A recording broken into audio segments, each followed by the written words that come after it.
con Shirley Barnaghi.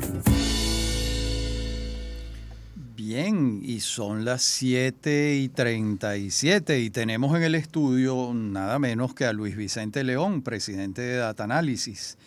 Y vamos a conversar con él sobre qué dicen las encuestas de cara a las primarias, Luis Vicente. Sí, bueno, encantadísimo de estar aquí. A ver, primero quizás antes de entrarle a los números, es muy importante entender que en este momento las encuestas no son proyectivas. La encuesta te muestra la foto de las preferencias de los electores. Hacemos algunos trabajos y cruces para tratar de entender lo más posible el tema pragmático de eso. Pero la foto de las preferencias son muy buenas para proyectar, primero cuando estás cerca del evento electoral, porque claro, es como todo, si tú ves una foto de uno hace 20 años, a lo mejor no te reconoce. Claro. Así que si pasa mucho tiempo, se cambia básicamente ese perfil de lo que está ocurriendo. Pero lo segundo, que es muy importante, es que cuando tú ves un evento electoral propiamente dicho, las variables que tienes que considerar no son solo la preferencia. En una primaria, por ejemplo, la preferencia es una variable importante. ¿Quién prefieren? Claro. Los electores, obviamente es importante. Pero es más importante aún, ¿quién va a votar? Porque la preferencia es sobre la población. Sobre el universo electoral. Sobre el universo. Sí. Pero luego, cuando tú vas a la primaria, te tienes que concentrar en quiénes son los electores que efectivamente se van a presentar en esa elección. Yo te pongo un ejemplo. En la elección presidencial, si tú miras, tú podrías decir que el chavismo es minoría. ¿Por qué? Bueno, porque la mayoría de la población desea un cambio político. Claro. Por lo tanto, el chavismo es minoría sobre la preferencia global. Sin embargo, los chavistas votan. Es decir, tienen una más alta participación electoral. Sí, al menos en los últimos años. En los últimos años. Y todavía hoy en las encuestas, cuando le preguntamos, ellos son los más motivados a votar. Han perdido alguna motivación, pero siguen siendo los más motivados. En cambio, cuando tú miras la oposición, que es claramente mayoritaria, bueno, entonces ahí tienes un problema. ¿Por qué? Porque te dicen que son opositores, te dicen que quieren cambio, pero te dicen que no van a votar.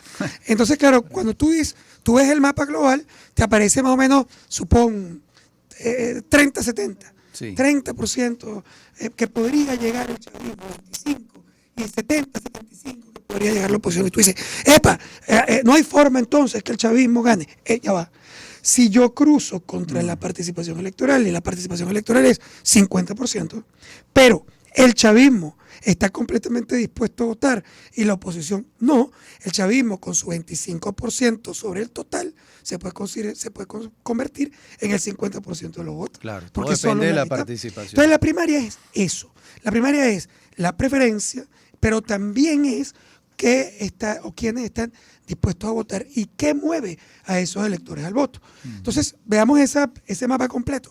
Desde el punto de vista de preferencias, es muy clara que la candidata favorita es María Corina Machado. María Corina Machado, por cierto, aparece en la primera posición apenas desde abril. Antes de abril estaba por encima de María Corina Machado dentro de las encuestas de primarias Benjamín Rauseu, antes de retirarse básicamente de esa elección. La contienda. Pero ella supera a la mayoría de los candidatos, mientras todo el mundo pensaba que María Corina Machado estaba habilitada para participar en el evento presidencial. O sea, las encuestas la hacen subir cuando el candidato alternativo, uno de los candidatos alternativos es un outsider, sí, que no tiene que ver con el sistema político convencional, y el otro candidato, que es un insider, que es un político, era Enrique Capriles, o es Enrique Capriles, que estaba en el juego, pero ya con la carga de la inhabilitación, claro, desde el principio. O sea, él sí ha estado... Sí, ahí no hubo novedad. Ahí no hay novedad, está permanentemente inhabilitado. Entonces, cuando se retira Rauseu, María Corina Machado toma la posición inicial de las primarias, se convierte en la candidata favorita, y en la segunda posición se ubica Enrique Capriles, con una diferencia que depende del cruce que hagamos. Ujú. Si nosotros cruzamos sobre la preferencia total, o sea, no cruzamos, consideramos todos los electores potenciales, ¿cómo votan? Hay una diferencia, digamos, importante.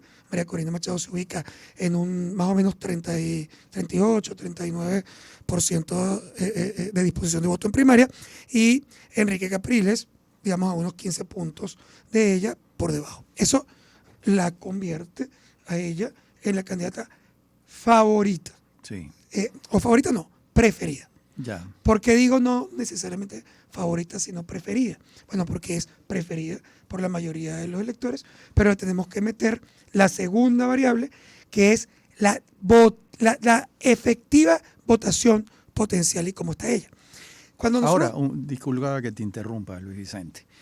Hay una variable nueva, que es el apoyo de Manuel Así Rosales a Enrique Capriles. ¿Cómo incide en ese mapa que Bueno, vienes desarrollando? exactamente a eso voy. Cuando medimos entonces preferencias, es clarísimo la preferencia por María Corina, que incluso si nosotros la cruzamos, se amplifica en un momento determinado sobre los que están inscritos en el registro electoral, sobre los que están dispuestos a votar. Ella consolida una primera posición. Ahora, ¿qué ocurre? La respuesta de Capriles, que por cierto, en el mapa realmente numéricamente solo están María Corina Machado y Enrique Capriles. El resto de los candidatos, incluyendo el candidato de Acción Democrática, que sería el tercero en términos de disposición de voto, está muy lejos, son muy pequeños. Por lo menos en ese momento, todavía en julio, estaban muy pequeños. La encuesta nueva está en campo. Vamos a ver qué estamos pasa. hablando de julio, entonces. Estamos hablando de finales de julio. En final de julio, nos falta medir qué pasó en agosto, pero a final de julio, el resto de los candidatos no habían logrado consolidar un nivel de soporte popular relevante. Aunque en la tercera posición aparezca Carlos Prosperi, era pequeño. Claro, era pequeño, pero era el tercero. ¿Qué pasa? ¿Qué es lo que hace Capriles? Y que explica de alguna manera esta alianza que se acaba de presentar. Una alianza que, aunque se presenta unidireccional, en realidad es una alianza bidireccional. Me explico. Capriles lo que está diciendo es: yo soy el único candidato dentro de la primaria que tiene números potenciales para retar a María Corina Machado, aunque ella sea la principal. Sí. Pero yo necesito hacerme de la otra ventaja que existe en una primaria. Y la otra ventaja que existe en una primaria es la capacidad de movilización de las maquinarias, de las estructuras organizativas. La maquinaria de los partidos, que todo el mundo habla de ellas como una cosa así sofisticada, etcétera, realmente la maquinaria de los partidos en Venezuela es muy pobre en este momento. Quizás podríamos decir que algo de maquinaria le queda a Acción Democrática, que no está en esta alianza y que va a moverla alrededor de su candidato, que es Carlos Prosperi, pero la otra maquinaria que todavía queda, y más o menos con algo de capacidad, es la maquinaria de Un Nuevo Tiempo. Claro, en el estado más grande del país. Exactamente. Pero ahí a esto le tienes que sumar una cosa que la gente no entiende muy bien, porque nosotros estamos acostumbrados a las maquinarias partidistas, pero es que resulta que lo más importante ahorita para la elección primaria, igual que para la elección presidencial, no son las maquinarias de los partidos, son las maquinarias de los gobernadores y los alcaldes. Es decir, es donde hay recursos, donde tienen gente que trabaja para ellos, donde tienen vehículos para transportar gente, donde tienen proveedores, empleados, etcétera. Esa es la capacidad más importante de movilización en el país. Tan importante es que es muy probable, muy probable, que nosotros no veamos una elección presidencial sola. Nosotros probablemente vamos a ver una elección presidencial combinada, no en la primaria, sino en la presidencial, combinada con la elección de alcaldes y gobernadores. ¿Por qué? Porque para Maduro también está claro que su capacidad de mover a los chavistas depende de que se lo muevan los alcaldes y los gobernadores chavistas por todo el país. Entonces, él va a convocar a una elección no arriesgándose a que los alcaldes y los gobernadores chavistas tengan suficiente motivación para moverlo a él. Sino a ellos mismos. Que tengan la capacidad y el interés de mover su propia gente. Esa es la base del acuerdo Capriles-Rosales. lo que está buscando Capriles es la capacidad de mantener, de tener no solo un posible triunfo en primarias.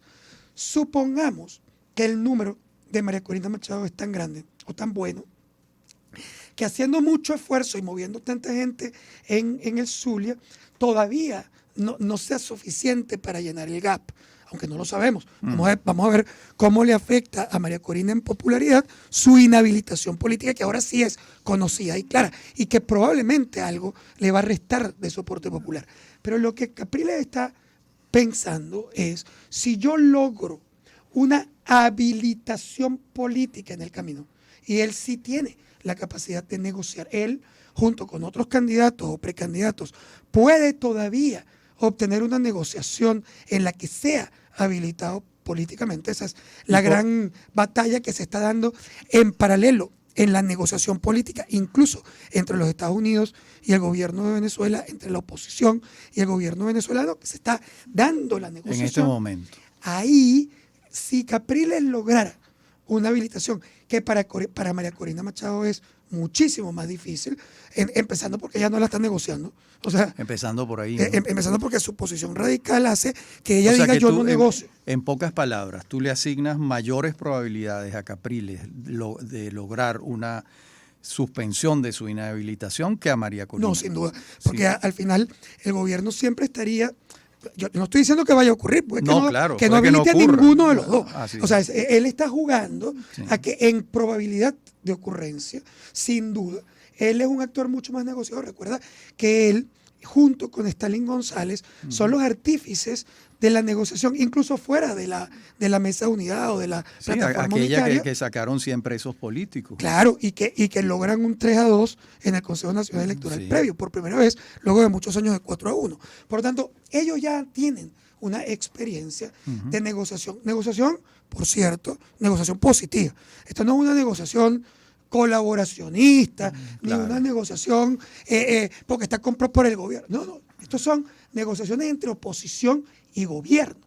Ahora, si él tiene esa opción en la negociación de Estados Unidos con Venezuela, se logra llegar a un acuerdo en que por lo menos se generen unas habilitaciones parciales que exige la comunidad internacional, es obvio que Capriles, igual que otros candidatos, tienen mucha más probabilidad de estar en esa lista que María Corina, que primero no negocia y segundo, que participa en el ala radical en un grupo que para el chavismo es prácticamente una línea roja. O sea, yo no creo que ellos estén dispuestos ni a habilitar a María Corina, como tampoco habilitarían a Guaidó, como tampoco habilitarían a Leopoldo López, como tampoco habilitarían, por cierto, a Julio Borges. Que y está, a Superlano. Bueno, fíjate que el tema de Superlano, que uno diría está en la misma línea, es hasta potencialmente negociable. ¿Por qué? En ese caso, porque si ellos habilitan a un grupo de candidatos, para no tener una posición completamente sesgada, ellos podrían estar dispuestos a habilitar, incluso simbólicamente, al candidato de Voluntad Popular, que no es un candidato favorito a la elección primaria, que no tiene un riesgo para ellos. Pero que tampoco ha mostrado el radicalismo de Leopoldo López o de Guaidó. De ninguna manera. Entonces, claro, si tú miras eso, entiendes cuál es la lógica del acuerdo de Capriles. Capriles juega a o ganar la primaria. ¿Cómo? Bueno, si yo me le meto todos los votos del Zulia, pero además toda la capacidad de movilización de los gobernadores y alcaldes de Primero Justicia y de Un Nuevo Tiempo, y logro además ampliar esta alianza, yo puedo tener una fuerza para estar cerca o ganar. ¿Por qué? Porque la primaria es una elección chiquitica. O sea, la primaria va perdiendo una gran cantidad de electores y luego quien pueda mover el elector en el voto es un actor fundamental. Pero si no gana, no importa. ¿Por qué? Porque si no gana y es habilitado, o sea, mira la final de esta historia es, si yo quedo de segundo con una posición sólida, no estoy ahí tirado por allá lejísimo, sino que yo estoy cerca con una votación significativa y me habilitan, ¿quién es el candidato de la oposición? Pues si María Corina Machado se mantiene inhabilitada. La lógica de la lucha será que el candidato de la oposición sea el candidato más fuerte que esté habilitado. Y eso es lo que él quiere mostrar con esa votación. Pero ¿qué pasa si no lo habilitan a ninguno de los dos? ahí viene la bilateralidad de la negociación o alianza con Rosales. Si Capriles no es habilitado, tampoco María Corina. Eso parece absolutamente Sí, claro. claro. Por lo tanto, si ninguno de los dos puede participar, entonces la alianza lo que indica es que probablemente Capriles va a cabildear dentro de la oposición la tesis de que no hay candidato dentro de la primaria con una votación significativa, como para que tú digas, epa, el primero habilitado, si el primero habilitado lo que sacó fue en 3% de los votos, no hay forma de que tú digas que ya automáticamente ese es el candidato. Entonces es cuando presentará probablemente a Rosales como una opción de unificación opositora hacia la elección presidencial. Ese es el mapa. Ese es lo que yo creo representa esa alianza. Muchísimas gracias por esta entrevista, Luis Vicente León. Creo que hemos repasado todo el mapa. Muchas gracias por tu asistencia. Con muchísimo gusto. Vale. Y nosotros